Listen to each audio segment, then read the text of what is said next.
My name is Dylan Hargrave, and my big vision for the next 3 years is to create a network of diversely embodied individuals who take their leadership journey together. I believe that leaders with physical disabilities are uniquely positioned to become the most courageous leaders.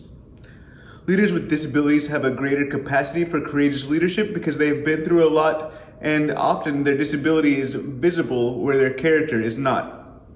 Because of this, they have had to practice being honest, vulnerable, and transparent with themselves in order to be able to connect with the people they want to connect with the most, and that puts them in the top tier of relatable and encouraging people.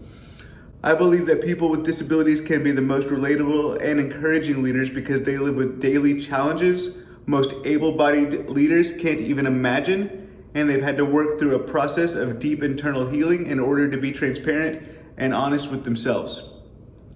When leaders are able to share their story from a place of authenticity and vulnerability, it inspires action within organizations, families, and communities.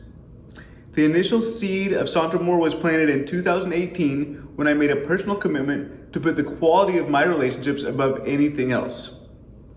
This led me to develop myself internally first. From there, I was able to strengthen my relationships at work, at home, and in my community.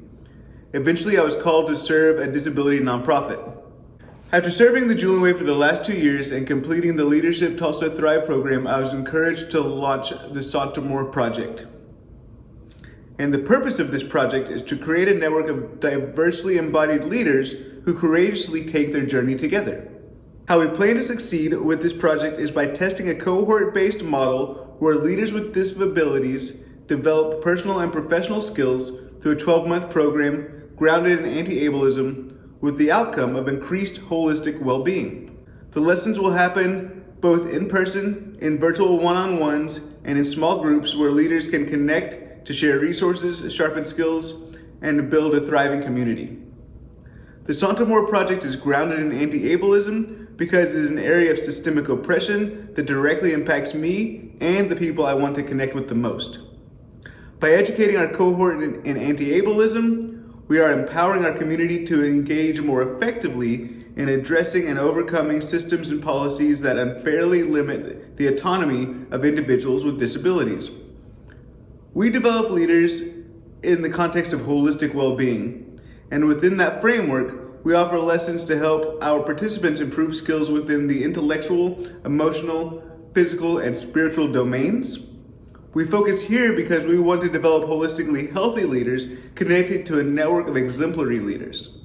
To break that down a step further, we will teach 3 lessons in personal narrative development. Owning my own narrative has been critical to my development as a leader, and I was made aware of its value when I was in a meeting as the founder of my last company where using the brand to promote disability awareness was discussed. At that time, a wave of shame came over me as I realized how much I had underplayed my identity as a person with a disability. I want people with disabilities to own their narrative because when you do, it creates a level of confidence to act courageously. Another lesson we cover is post-traumatic growth. Post-traumatic growth is a theory that individuals can become stronger than they were before they incorporate a traumatic experience into their worldview by making meaning of it. I believe that the better we understand the embodied reactions to trauma, the more equipped we are to navigate negative experiences at home, at work, and in our communities. Physical connectivity designed into this project is important because after doing disability empowerment projects exclusively via video conference for the last few years, I've missed how much stronger the connection is when we meet in person. When we get into a room together and express ourselves physically, whether it's through improv or aerobics, we have a more tangible understanding of our unique embodiments and their opportunities for growth. Finally, it is crucial that anybody doing this work understands that physical ability does not determine leadership capacity.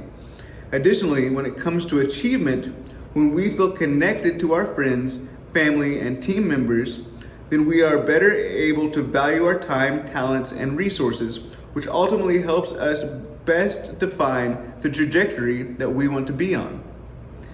If you're watching this right now and you believe that physical ability doesn't determine leadership capacity, and you believe that improved connections leads to better outcomes, then contact me and join us today. My name is Dylan Hargrave. Thank you.